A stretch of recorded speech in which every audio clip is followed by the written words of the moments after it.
把这個翻蓋了，等我曬乾了。這個娘娘不是跟他們一組的嗎？她怎麼老去那邊那一組啊？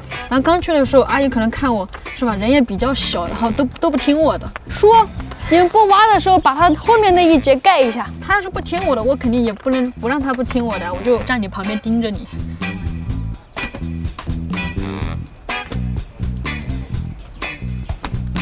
他們自己就會覺得這個人為什麼老站在這兒，是不是新來的管事的？因為這片地方，我們可能周邊的阿姨們其實沒有怎麼參與過發掘，所以他們的規則是由我們來定的。就是我一開始給他定了什麼規則，他就會遵守。因為阿姨們其實只是負責發掘，但是所有的現場是要我們看着的。那我們在現場，你就要起作用啊。就比如說我可能沒有提醒到，或者說我的发掘方法有問題，我是負這個責任的呀。说签子不要歪，签子不要歪。其實叔叔阿姨們都很好的，你好好跟他們說，他們都會好好聽的。高粱好吃，我跟你講，說我教你這樣包。哎，你想它是蘿蔔的攤兒，不是油菜的攤兒，好不好吃嘛？還可以噻。反正不苦就是不苦就是。每個人的口味不一樣。你看青青草原那些小羊，天天都去薅草，我這個比他們還好一些。那種草我就不吃。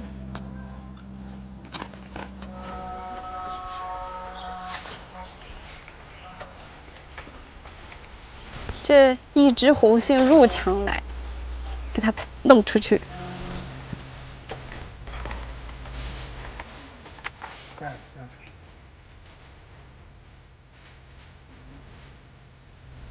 0814有什麼？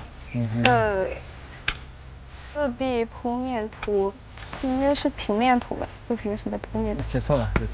改。筆呢？这是你自己第一次帶實習生嗎？不是我帶實習生，這還用我帶嗎？那個高手，我這是來了一個好幫手。那小楊呢？你平常會怎麼稱呼？帶你的這個就小老師？那沒有叫老師了，他不讓我叫他老師。難道不應該還有個0811嗎？沒有啊。那都是空的了，不可能啊！那我再翻一下，我一定畫過的，沒畫過。這是沒放的。我錯了。